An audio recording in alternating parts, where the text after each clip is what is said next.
Hey guys, what's going on? ZeroArmada here, bringing you a Ghost J Hassan hero overview and commentary. Ghost is one of the new heroes released in the Blacklight Retribution Onslaught update.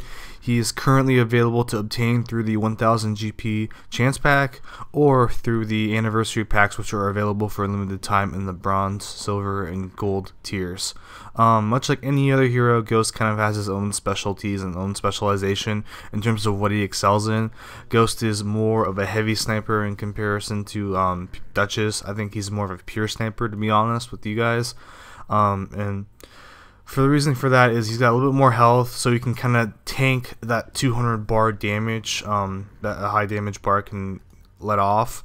Also got 9.2 recharge rate on HRV, 91 HRV duration, 6.7 seconds of stamina, 8.36 run speed, a little bit higher than average, and 3% armor, so you can't really tank those headshots that well. In terms of what he's equipped with, in terms of his weapons, armor, and gear, it's got fully customized anti-material rifle, fully customized machine pistol for a secondary, katana, which is really great for close quarter combat situations, HRV decoy, which is basically another clone of himself on HRV. You can kind of lay down as a mine. Personal hollow decoy, which is also kind of a decoy kind of a thing, but you have actual another one of you running around the map when you let that go. Stun shurikens, which are great in tandem with the anti-material rifle for slowing people down and trapping them. HRV cloak, and classy salute is his taunt of choice. So one of the things I really like about Ghost compared to most of the other heroes is everything he has really does make sense. You kind of get the general idea, or you kind of get what to use each item for. At least personally, that's how I feel. Katana is great for melee. You don't really have that much choice aside from your AMR in terms of how you can go about killing people. You got the machine pistol. It's got a little bit of a downfall. I'll kind of go into that a little bit later, but you got multiple options to kill people with. You got the anti-material rifle for long distance, you got the machine pistol for like close range, medium distances, and you got the katana for, you know, melee and close quarter combat as well. HRV decoy is great for kind of just getting the attention away from you. For a split second, you can kind of divert someone's eyes, and you can position yourself in a way where you can kind of tick them off while they're trying to shoot your clone, if they're shooting your clone. Other things, stun shurikens, like I said, are great for the AMR because you really need time to make sure your shot is fully prepared. You fully have a good shot because you need to make sure every shot on the AMR counts.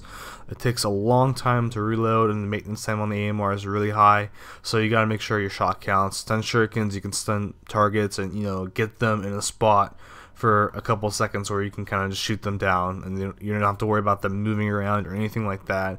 Also good for just kind of a panic thing in general. If you have someone coming near you, you can just throw those down, get them stunned, maybe pull out a katana or a machine pistol and just take them down. Other things, HRV cloak, another given thing. You want to be invisible when you're a sniper. You don't want to be you don't want attention on you. You don't want people coming after you. So HRV cloak's great for that. And like his name kind of signifies, Ghost, he's kind of invisible on the battlefield, and ideally that's what the HRV cloak best exemplifies. So that's another really good thing that kind of complements the overall sniper class. I think that really works well in this scenario as well. So kind of just going on to the weapons really quickly. AMR, like I said, fully customized. There's not really much to customize to begin with, just the scope and the stock. Stock is great on this weapon specifically to lower the spread. You really want to lower the spread on the AMR as much as possible for the aim, because that can be really high depending on what stock you have. So they did a good choice with the ACP-3 collapsible, which is a great spread stock to begin with. And then for the scope, you have the IR scope, which is really good for invisible targets, because you can't really see invisible targets unless you have a good eye, unless you have HRV, but they can still be hiding in the blackout. So infrared, you can virtually let you see any enemy on the battlefield without, you know, any caveat of having them use a HRV blackout or HRV cloak or anything like that. You can still see them with the AMR and the IR scope attached to it. But one thing I kind of really want to stress about the AMR is you got to make sure you're not moving. You got to make sure you're fully scoped in. If you're not fully scoped in, your shot will not really target them that well, and you'll probably waste a shot on your enemy when you're shooting them. So, like I said earlier, you want to make sure every shot counts, because you have about a 4.7 second reload time on your gun. So if you can make the first shot count, you can kill them. That's probably better than, you know, potentially 4 to maybe 8 seconds if you miss 2 shots just to kind of kill someone, and you're kind of leaving yourself vulnerable in that time to, you know, get killed yourself. For the machine pistol is a great weapon because it's got a high fire rate, 850. Only problem I have is it's not an extended magazine, it's a quick reload magazine, and that's kind of the downfall of a machine pistol with a quick reload magazine. I mean, anything aside from an extended magazine, it's not going to really do well because of the fact that you're going to be losing a lot of bullets in a fast amount of time. So you got to really make sure you're hitting bullet for bullet, or you're really aimed down on your target, or you're going to be wasting a lot of bullets and you're going to be screwed because maybe you have your AMR not reloaded, you have your machine pistol, and you just basically unloaded all those bullets. So you're kind of, you know, screwed up. Like, the only thing you can really do is just like hopefully weapon slap them, or, you know, slap them with the stock of your gun. But I mean, that's pretty much it. So you really gotta make sure your shot counts for not only the AMR, but for the machine pistol when you go ahead and try to use that as well. But that's pretty much it for this overview. Check out the gameplay, which will be coming up after this. And thanks for watching as always, guys. Really do appreciate it.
Ah!